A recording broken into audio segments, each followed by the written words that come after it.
இந்த ஊழல் பட்டியல நாங்க ஒரு எதிர்க்கட்சி வெளியிடறதுக்கு முன்னாடியே ஆளுங்கட்சியை சேர்ந்த நிதியமைச்சர், முன்னாள் நிதியமைச்சர் பிடிஆர் தான் இந்த பட்டியலே முதல்ல பிள்ளையார் சொல்லி போட்டு ஆரம்பிச்சார். வருடம் கழிச்சு அவங்களுடைய வேலூரை சேர்ந்த ஒரு நிர்வாகி 60,000 கோடி ஊழல்னு மணல்ல துரைமுருகன் ஊழல் பண்ணியிருக்காருன்னு சொல்லி அவர் சொன்னார். ஸோ இது எல்லாமே ஆரம்ப காலகட்டம் 21 22 இந்த 60,000 கோடி 30,000 கோடினா அப்ப கணக்கு போட்டு பாருங்க 5வது வருஷம் எத்தனை கோடி. தகுதியானவர்கள் கிடைக்கலையா மேம்? அவங்களுக்கு தகுதியானவர்கள் கிடைக்கல, அப்படி சொல்லுங்க. தகுதியானவர்கள் நிறைய இருக்கு. அவங்களுடைய மனசுக்கு ஏத்த மாதிரி ஊழலுக்கு ஏத்த தகுதியான அதிகாரிகள் கிடைக்கல. அன்பில் பொய்யாமொழி டீமும் KN நேருவின் டீமும் மண்டையை உடைச்சுக்கிட்டாங்க மணல் கொள்ளையில யாரு பங்கு பிரிக்கிறதுன்னு. அப்போ உங்க அனுமதியோடு தான் நடக்குது. அப்போ உங்க மேல சார்ஜ்னா நீங்க கேஸ வழக்கு என்ன சொன்னோம், தைரியமா நான் வழக்கை சந்திக்கிறேன், நீங்க வழக்கு போடுங்க, FIR போடுங்க, வழக்கை நடத்தி நீங்க நல்லவங்க நிரூபிக்கணும். அதை விட்டுட்டு கேட்டை இழுத்து சாத்திட்டா என்ன பண்ண முடியும்? இந்த 4 லட்சம் கோடின்றது வந்து ரொம்ப பெரிய அமௌண்ட். இந்த பணத்தை வந்து ஒவ்வொரு துறை வாரியா என்னதான் மேம் பண்ணியிருப்பாங்க? என்ன பண்ணுவாங்க? பதுக்கிடுவாங்க. பெண் என்ற நிறுவனத்துக்கு கொடுப்பாங்க, உங்களை திட்டத்துக்கு கொடுப்பாங்க, பட்டியலில் அடைச்சு வாக்காளர்களுக்கு கொடுப்பாங்க. அதான் ரிப்பீட்டு. வந்தவனை தாலிக்கு தங்கத்தை நிறுத்துறீங்க. அம்மா உணவுகள் நிறைய மூடிட்டீங்க. அம்மா ஸ்கூட்டியை நிறுத்திட்டீங்க, லேப்டாப்பை நிறுத்திட்டீங்க, சைக்கிளை கொடுத்துருக்காங்களா மேம்? மாணவர்கள், கல்லூரி மாணவர்களுக்கு கொடுத்துருக்காங்க. வரைக்கும் கொடுத்துட்டாங்களா? 9 லட்சம் பேருக்கு நாங்க ஒரு வருஷத்துக்கு 9 லட்சம் பேருக்கு கொடுத்தோம். நீங்க 9 லட்சம் பேருக்கா கொடுத்தீங்க? மொத்தம் 52 லட்சம் பேருக்கு கொடுத்தோம் நாங்க. மழைநீர் வடிகால ஒருத்தர் விழுந்துறானா அது சரி செய்யல. எனக்கு வரி உயர்ந்து போயிருக்கா அது சரி செய்யல. நெல் கொள்முதல் நிலையங்கள்னா அது சரி செய்யல. பெண்களுக்கு பாதுகாப்பு இல்லைன்னா அதை சரி செய்யல. பாதுகாக்கப்பட்ட இடத்துல ஒரு பெண்ணுக்கு பாலியல் வன்கொடுமை நடக்குது, ஏன் அந்த பொண்ணு போறான்னு சொல்ற நிலையில தானே இந்த அரசு இருக்கு. அப்ப இது பெண்களுக்கான அரசு. வெல்லும் தமிழ் பெண்கள் எங்க வேண்டுட்டு இருக்க? கொல்லும் தமிழ் பெண்கள்ல பண்ணிட்டு இருக்கீங்க நீங்க.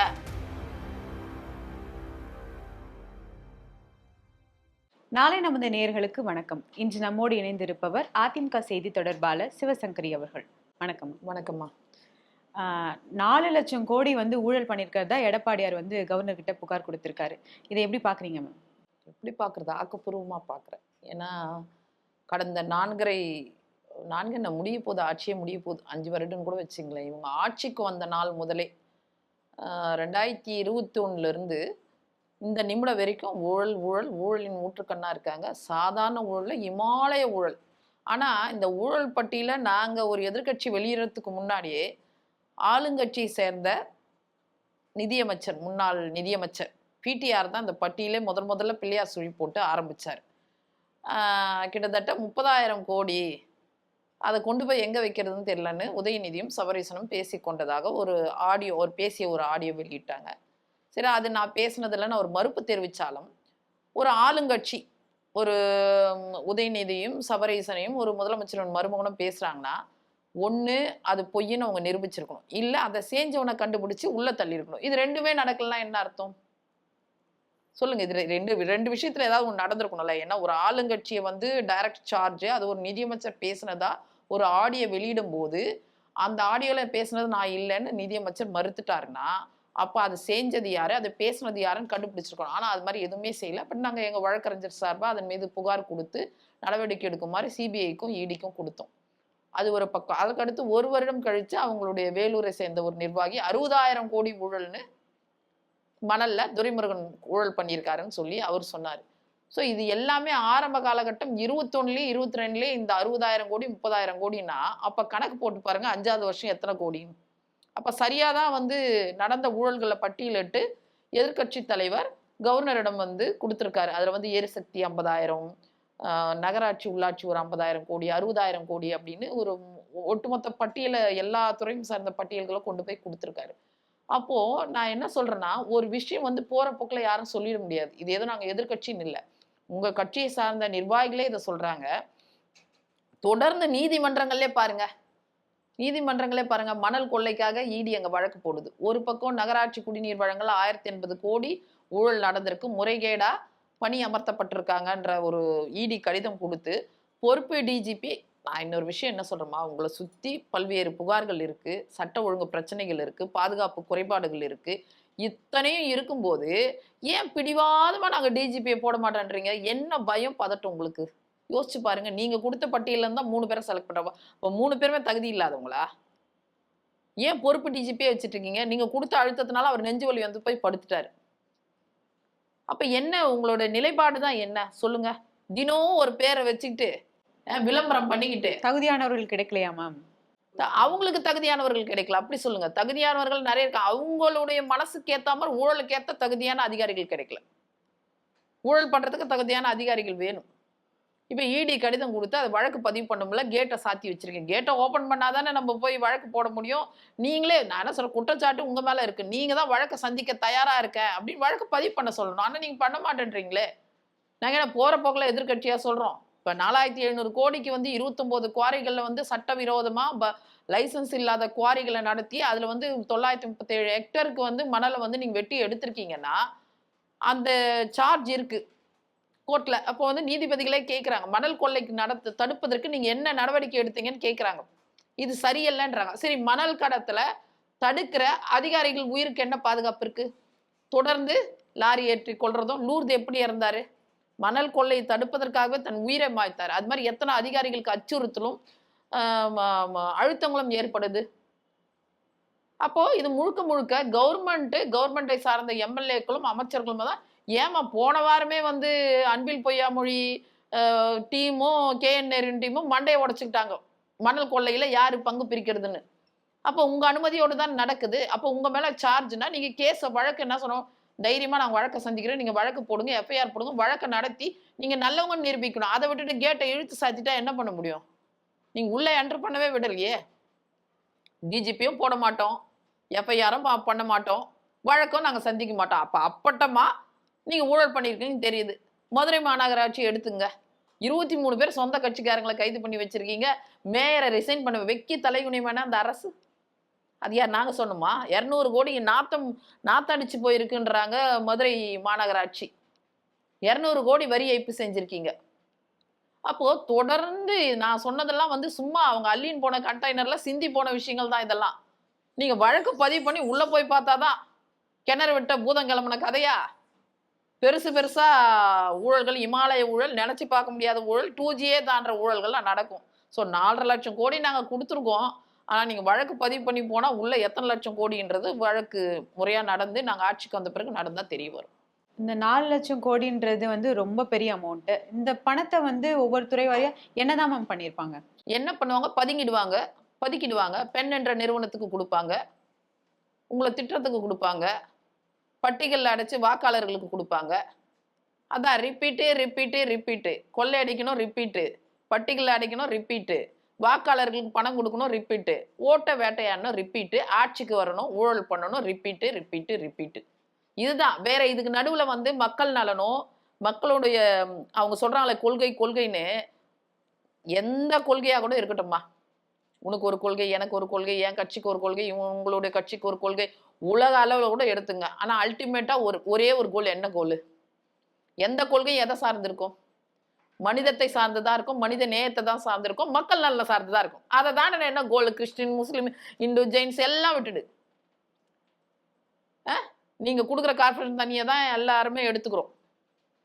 எல்லாருமே என்னென்ன சலுகைகள் இபியிலேருந்து எல்லாம் கவர்மெண்ட் கொடுக்குறது எல்லாம் எடுத்துக்கிறோம். இந்த ஜாதி மதங்களை கடந்து எல்லாமே மக்கள் நலம் சார்ந்துதான் எல்லா கட்சியுமே நோக்கி போயிட்டு இருக்கோம். பாதைகள் வேறவா இருக்கும்.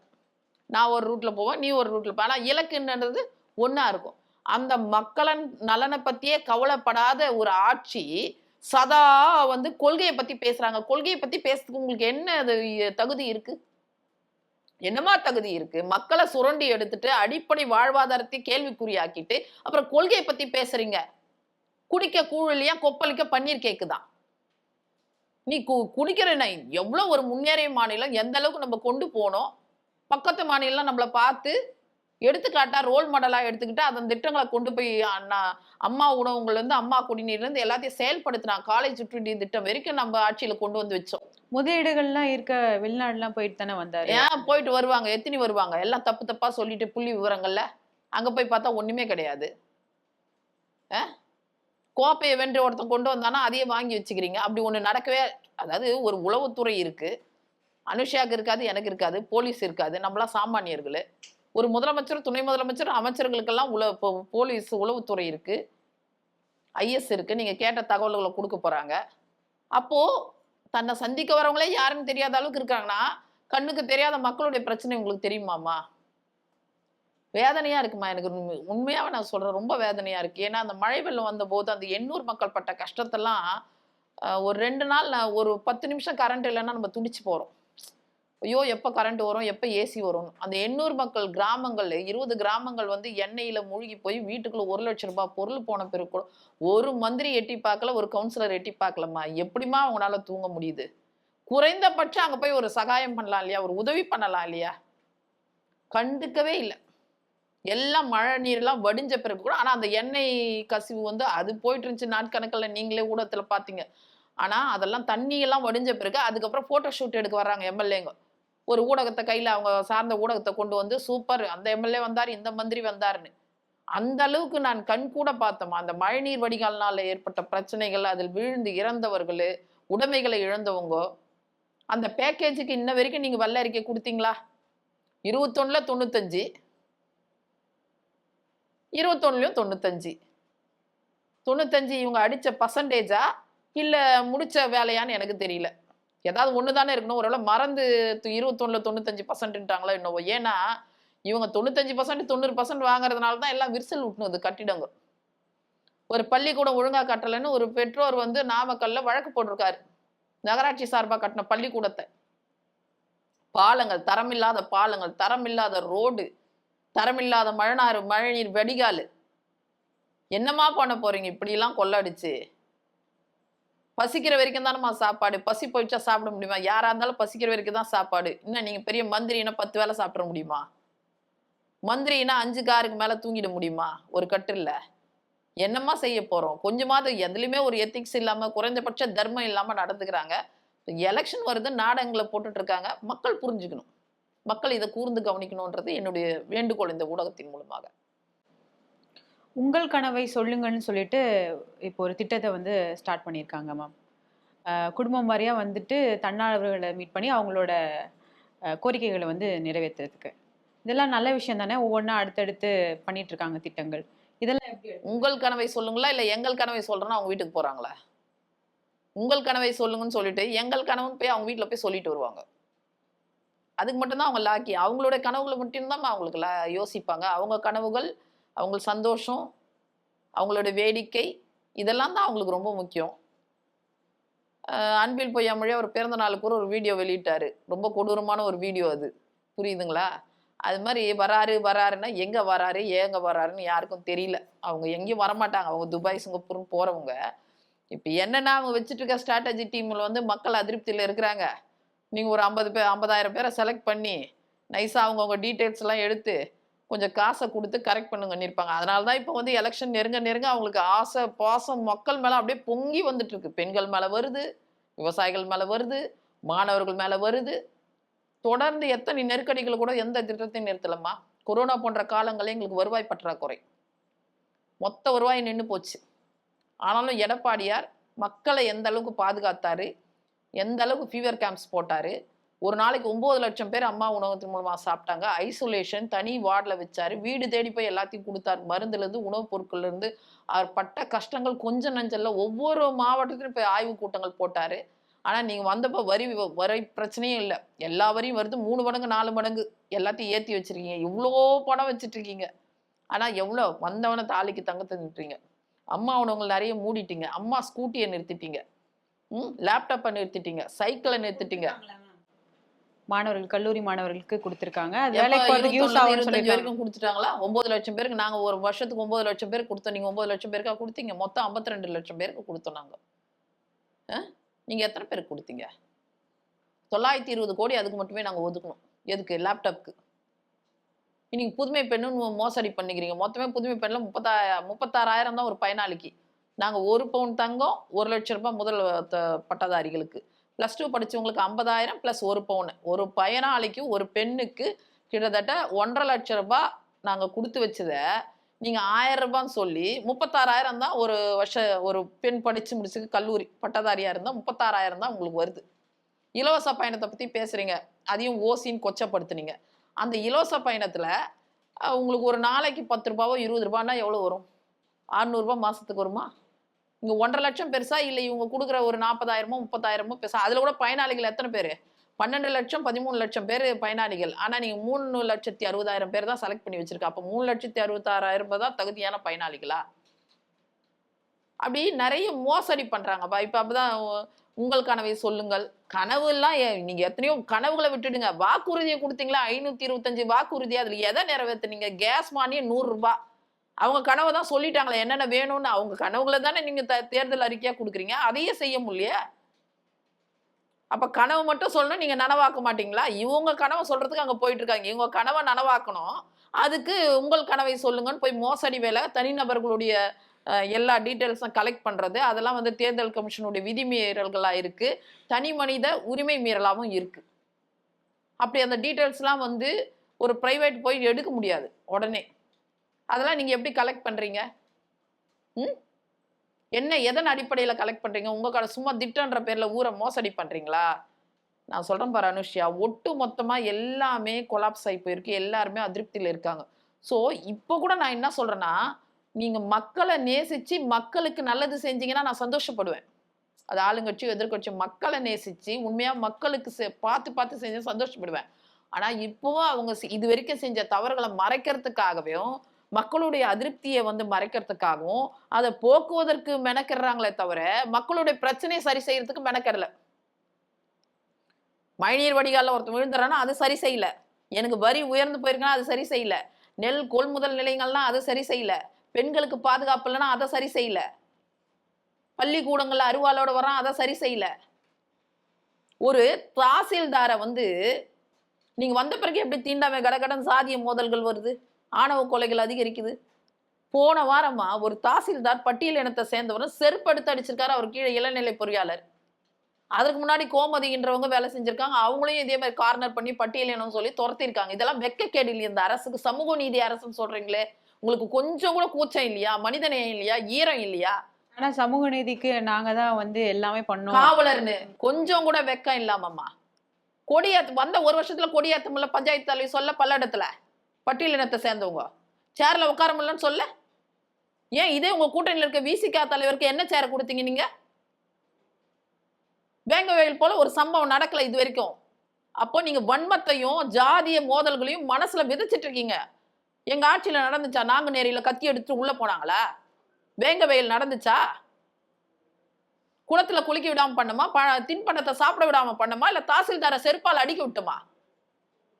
இல்ல ஜாதிய பேரை சொல்லி சமூகத்தின் பேரை சொல்ற இந்த அமைச்சர்கள் இருக்கிறதுனால தானே இது நடக்குது. உங்க அமைச்சர் கீழே இந்த ஆட்சி இருக்கிறதுனால தானே இது நடக்குது. நீங்க அந்த ஜாதியை பார்த்து பார்த்து வேலைக்கு போறதுனால தான் இது நடக்குது. அப்புறம் எப்படி சமூக நீதினு சொல்வீங்க? பட்டியலின மக்களுக்கான தாக்குதல்கள் அதிகமா இருக்குமா? ஆணவ கொலை 33, 10 மாசத்துல 10 கொலை நடந்திருக்கு. வாழ வேண்டிய சின்ன சிறுசுகள் 23, 21 பசங்களை பட்ட பகல வெட்டி கொள்றாங்க. யார் கொடுத்த தைரியம்? போலீஸ் எங்க போது? பாதுகாப்பு கேட்டு கடிதம் கொடுத்த பிறகு கூட நீங்க பாதுகாப்பு கொடுக்கலன்னா என்ன பண்றீங்க? என்ன தூங்கிட்டு இருக்கீங்களா நீங்க? பாதுகாக்கப்பட்ட இடத்துல ஒரு பெண்ணுக்கு பாலியல் வன்கொடுமை நடக்குது. ஏன் அந்த பொண்ணு போறான்னு சொல்ற நிலையில தானே இந்த அரசு இருக்கு. அப்ப இது பெண்களுக்கான அரசு. வெல்லும் வெல்லும் தமிழ் பெண்கள் எங்க வேண்டுட்டு இருக்க? கொல்லும் தமிழ் பெண்கள்ல பண்ணிட்டு இருக்கீங்க நீங்க. உங்க அரசு தானே கொல்லும் தமிழ் பெண்களை ஆக்கி வச்சிருக்கு. ஒரு பெண் ஏன் அங்க போறான்னு கேக்குறாங்கன்றதே வெட்கக்கேடு இல்லையா? சாரி எல்லாம் கேட்டிருந்தாருல்ல மேம். என்ன சாரி? ஒரு நேரம் அப்பான்றீங்க, ஒரு நேரம் அண்ணான்றீங்க. உங்களுக்கே கன்ஃபியூஷனா இருக்குது. உங்களுக்கே குழப்பமா இருக்குது. அண்ணாவா அப்பாவான்னு. அண்ணாவாவும் இல்ல, அப்பாவாவும் இல்ல. சொல்லி பார்க்கலாம். அண்ணாவும் அப்பாவும் இருந்திருந்தா 35 குழந்தைங்க நீங்க அனிதா மரணத்துக்கு ஓடி ஓடி போய் பாத்தீங்களே, குடும்பத்தோட பாஸ் கூட இல்லாம 35 குழந்தைகள் நீட்டு ரத்தம் அவன் இறந்து போனாங்களா? அந்த ஆத்மாக்கு என்ன பதில் சொல்ல போறீங்க? என்ன சாரி? நான் கூட ஒருத்தனை கொண்டுட்டு சாரின்னு சொன்னா விட்டுருவீங்களா ஜெயில போடாம? மனசெல்லாம் கொண்டு இருக்கீங்க. உயிர் கொண்டா கூட உடனே செத்து போயிடுவான், என்ன நடந்துன்னு கூட தெரியாது. ஆனா நீங்க மனசெல்லாம் கொண்டு இருக்கீங்க, நம்பிக்கையெல்லாம் கொண்டு இருக்கீங்க. பல கனவுகளோடு இருந்த இளைஞர்கள் கனவை கொள்றீங்க. பல கனவுகளோடு இருந்த மாணவ மாணவிகளுடைய கனவை கொண்டு இருக்கீங்க. அந்த மனசை கொள்றாங்கம்மா. அந்த மனசை கொள்றது எவ்வளவு வலிக்கும் தெரியுமா? அது சொல்ல அப்பான்னு சொல்லிட்டா எல்லாம் வாயில சொல்லிட்டா எல்லாம் கிடைச்சிடுமா? உங்க செய்தி தொடர்பாக சீனி சிக்கிற சித்தப்பா சீட்டில் எழுதி சொல்லுவாங்க. அது மாதிரி நீங்க சீட்டில் எழுதிட்டு வார்த்தையில சொல்லிட்டா முடியுமா? நான் ஏதோ ஒரு எதிர்க்கட்சியினுடைய செய்தி தொடர்பாளராக சொல்லுமா, உணர்வுபூர்வமா சொல்றேன். ஊழல் மலிஞ்சு போயிருக்கு, பாதுகாப்பு இல்லை, சட்ட ஒழுங்கு பிரச்சனை நிறைய இருக்குமா. அதிமுக பாமக கூட்டணி வந்து உறுதியா இருக்கு. இது எப்படி பாக்குறீங்க? ஏன்னா வந்து பாமகவே இப்ப 2ஆ உடைஞ்சிருக்கு. தேர்தல் சமயத்துல வந்து ஓட்டுகள் வந்து பிரியறதுக்கு வாய்ப்பு இருக்குல்ல அப்படின்னு. இல்ல இல்ல, இது ஒரு இயற்கையான கூட்டணி தான். காரணம் என்னன்னா, நம்ம வந்து ஒருமித்த கருத்தோடு எத்தனை கட்சிகள் இருந்தாலும், அதுதான் சொன்னேன், எத்தனை கொள்கைகள் இருந்தாலும் பிரதான கொள்கை இந்த தமிழ்நாட்டு மக்களை வந்து திமுக கிட்ட இருந்து காப்பாற்றணும். இந்த அவலங்கள்லாம் பார்த்து சகிக்க முடியலம்மா. அதனால தான் என்ன பண்ணும், முதல்ல இருந்தே எடப்பாடியார் சொன்னாரு. அதாவது ஒருமித்த கருத்தோடு திமுகவை வீட்டுக்கு அனுப்பணும் என்ற எண்ணத்தோடு இருக்கிறவங்க எல்லாருமே ஒன்றிணைஞ்சு நாங்க தேர்தலை சந்திப்போம், மெகா கூட்டணி அமையோன்றதை அவர் தொடர்ந்து சொல்லிட்டு வந்தாரு. அதன் அடிப்படையில தான் வந்து இன்னைக்கு பாமக நம்மோடு இணைஞ்சிருக்கு. சரி, இது மகிழ்ச்சியான விஷயம். அது வெற்றிக்கான முதல் அச்சாரமா பார்க்கலாம். ஏற்கனவே என்டிஏ கூட்டணி வலிமையா இருக்கும்போது வலிமைக்கு வலிமை சேர்க்கும் விதமா இன்னைக்கு பாமக இணைஞ்சிருக்கு. வட மாவட்டங்களில் வந்து மிக அளவுக்கு வாக்கு வங்கி உள்ள ஒரு கட்சி நம்மோடு இணைஞ்சது வந்து உண்மையாவே அது வரவேற்கத்தக்கது, மகிழ்ச்சியானது. Okay ma'am. ஏன் இந்த கேள்வி கேட்டேன்னா, அப்பா மகன் வந்து பிரிஞ்சிருக்கிறது, அவர் எந்த பக்கம் போவார்னு தெரியல. திரும்பவும் அதிமுகவுக்கே வர வாய்ப்பு இருக்கா? இல்ல வந்து திமுகவுக்கு போவாரா, தாவேக்காக்கு போவாரான்னு இப்படி ஒரு பேச்சு வந்து சமூக ஊடகத்துல போய்கிட்டு இருக்கு. இல்ல, அது அவங்களுக்குள்ள குடும்ப சண்டைமா. நாளைக்கு கூட அப்பாவும் பிள்ளையும், ஒரு பிள்ளைக்கு நல்லது நடக்குதுன்னா அப்பாவே கூட அதை மறந்து ஏத்துப்பாரு. அந்த குடும்ப சண்டைக்குள்ள நம்ம போக வேணாம். ஆனா இந்தியாவுல நடைமுறையில இருக்கிற விஷயத்த நான் சொல்றேன். யாரிடம் வந்து அதிகபட்சம் நிர்வாகிகள், பொதுக்குழு உறுப்பினர்களும் செயற்குழு உறுப்பினர்கள், எம்எல்ஏக்கள், எம்பிங்க யார்கிட்ட இருக்காங்களோ, தலைமை கழக நிர்வாகிகள், அது சின்னம் யார்கிட்ட இருக்கோ அவங்கள தான் நம்ம வந்து கட்சியா அங்கீகரிக்கணுன்றது ஒரு நடைமுறையில இருக்கிற விஷயம். இது வரைக்கும் வந்த தீர்ப்புகளின் அடிப்படையில். அப்படி பார்க்கும்போது அன்புமணி கிட்ட இருக்கும்போது அதிகாரப்பூர்வமான கட்சி யார்கிட்ட இருக்கோ, சின்னம் யார்கிட்ட, அவங்க கிட்ட தான் நம்ம வந்து கூட்டணி வைக்க முடியும். ஸோ அந்த குடும்ப சண்டைன்றது நாளடைவில் அவங்களுக்குள்ள சரியாயிடும். அதை நம்ம கடந்து போயிடுவோம். ஆனா என்டிஏக்குள்ள வந்து இப்போ வருஷப்படி பார்த்தீங்கன்னா தேசிய அளவில் இன்னைக்கு இந்தியா வாழக்கூடிய பிஜேபி நம்மளோடு இருக்கிறாங்க. இங்க மாநிலத்தின் பிரதான எதிர்க்கட்சியான அதிமுக இருக்கு, ஃபார்வர்ட் பிளாக் இருக்கு, மற்றும் இப்போ வந்து நமக்கு பாமகவும் இணைஞ்சிருக்கோம். இன்னும் நிறைய கட்சிகள் வந்து கடிதம் கொடுத்து காத்துட்டு இருக்காங்க. காரணம் என்னன்னா, நம்ம படிப்படியாக தான் மீட் பண்ண முடியும். இப்போ 11% வந்து ப்ரூவ் பண்ணியிருக்கு பிஜேபி. அதற்கடுத்து 7 to 10 வரைக்கும் இவங்க சில தொகுதிகள் வந்து 10-11% கூட எடுப்பாங்க. அது ஃபிக்ஸடுன்னு பார்த்தீங்கன்னா ஒரு 8% வரைக்கும் ஓட்டு வங்கி உள்ள பாமக சந்திக்கிறோம். அதுக்கப்புறம் தேமுதிக வருவாங்க. இப்படி ஒவ்வொருத்தரா வரும்போது தமிழ் மாநில காங்கிரஸ் எப்பயும் போல நம்மளோட இருக்க போறவங்க, ஜான் பாண்டியன், கிருஷ்ணசாமி போன்றவர்களுக்கெல்லாம் வருவதற்கு நிறைய வாய்ப்புகள் இருக்கும். இன்னும் சொல்ல போனா பல சர்ப்ரைஸும் இருக்கும். சர்ப்ரைசஸ் இருக்குமா? கண்டிப்பா எதிர்பாருங்கள். ஏன்னா வந்து இந்த பாமகோட கூட்டணி வைக்க போறன்றதே இவ்வளவு நாள் எந்த பேச்சுவார்த்தையும் நடுவுல வந்து எங்கேயும் நம்ம கேட்கல. திடீர்னு பாத்தீங்கன்னா இந்த அனௌன்ஸ்மெண்ட் அப்படி வந்தது. ஆமா, நான் உங்களோட பேசும்போது கூட சொல்லியிருக்கேன், வர்றதுக்கு வாய்ப்புகள் இவங்கெல்லாம் பேசிட்டு இருக்காங்க, வர்றதுக்கான வாய்ப்புகள் இருக்கும் அப்படின்ற மாதிரி தான் சொன்னேன். இன்னுமே வந்து சர்ப்ரைஸ் இது இல்லாம பல பேரும் வர்றதுக்கு வாய்ப்புகள் இருக்கு. ஆனா எங்களை பொறுத்த வரைக்கும் இது இயற்கையான கூட்டணி. நாங்க வந்து கூட்டணி வலிமையா இருக்குன்னு என்னைக்குமே சொன்னதில்லை. அதிமுக வலிமையா இருக்குது, அதிமுகவுடைய கூட்டணி வலிமையா இருக்குன்னு தான் சொல்லியிருக்கோம், என்டிஏன்னு. ஸோ எந்த சலசலப்பும் இல்லை, நல்லாவே இருக்கு. மக்கள் இருக்கக்கூடிய அதிருப்தி, அந்த களங்கள் வந்து சிறப்பா இருக்கு. எங்களுடைய வேலைகளும் துரிதமாவே ஜூலை 7 அவருடைய பயணங்களை, சுற்றுப்பயணங்களை 181 சுற்றுப்பயணங்களை அவர் வந்து முடிச்சிருக்காரு. 69 நாட்கள்ல வந்து 181 இடங்களை முடிச்சுட்டு மக்கள் சந்திப்பும் முதல்ல முடிச்சிட்டோம். விருப்ப மனுவும் முதல்ல பெற்றுட்டோம்.